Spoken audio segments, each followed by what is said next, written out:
താമരശ്ശേരിയിൽ 9 വയസ്സുകാരി മരിച്ചത് മസ്തിഷ്ക ജ്വരം ബാധിച്ചെന്ന് പോസ്റ്റ്മോർട്ടം റിപ്പോർട്ട്. കുട്ടിയുടെ ആന്തരികാവയവങ്ങൾ പരിശോധനയ്ക്ക് അയക്കും. കുട്ടിയുടെ സഹോദരങ്ങൾക്കും സഹപാഠിക്കും പനി ലക്ഷണങ്ങളുണ്ട്.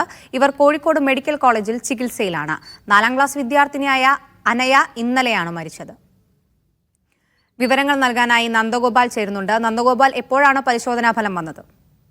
അതായത് ഇന്നലെ രാവിലെയാണ് ഈ കുട്ടിയെ പനി ബാധിച്ച് താമരശ്ശേരി താലൂക്ക് ആശുപത്രിയിൽ എത്തിച്ചത്. പിന്നീട് അവശ നിലയിലായതിനെ തുടർന്ന് കോഴിക്കോട് മെഡിക്കൽ കോളേജ് ആശുപത്രിയിലേക്ക് എത്തിച്ചെങ്കിലും ജീവൻ രക്ഷിക്കാൻ സാധിച്ചിരുന്നില്ല.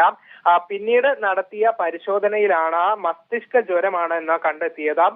അത് ഈ കുട്ടി ദിവസങ്ങൾക്ക് മുൻപ് വീടിന് സമീപമുള്ള ഒരു കുളത്തിൽ കുളിക്കാൻ പോയി എന്നുള്ളതാണ് പറയുന്നത്. ഒരു പക്ഷേ ഇവിടുന്നായിരിക്കാം ഇങ്ങനെ ഒരു രോഗം പിടിപെട്ടത് എന്നുള്ള നിഗമനത്തിലാണ് കുടുംബവും ആശുപത്രി അധികൃതരും ഉള്ളത്. അതേസമയം ഇത് അമീബിക് മസ്തിഷ്ക ജ്വരമാണോ എന്ന കാര്യവും സംശയമുണ്ട്. ഇത് സ്ഥിരീകരിക്കുന്നതിന് വേണ്ടി ആന്തരിക അവയവങ്ങൾ പരിശോധനയ്ക്ക് അയച്ചിട്ടുണ്ട്. ഇതിന്റെ പരിശോധനാ ഫലം കൂടെ വന്നതിന് ശേഷമായിരിക്കും ഇത്തരമൊരു സ്ഥിരീകരണം ഉണ്ടാവുക എന്നുള്ളതാണ് അറിയുന്നത്. ഏതായാലും ഈ കുട്ടിയോടൊപ്പമുള്ള സഹപാഠിക്കും ഒപ്പം തന്നെ സഹോദരങ്ങൾക്കും പനിയുടെ ലക്ഷണമുണ്ട്. ഇവരും നിരീക്ഷണത്തിലാണ്.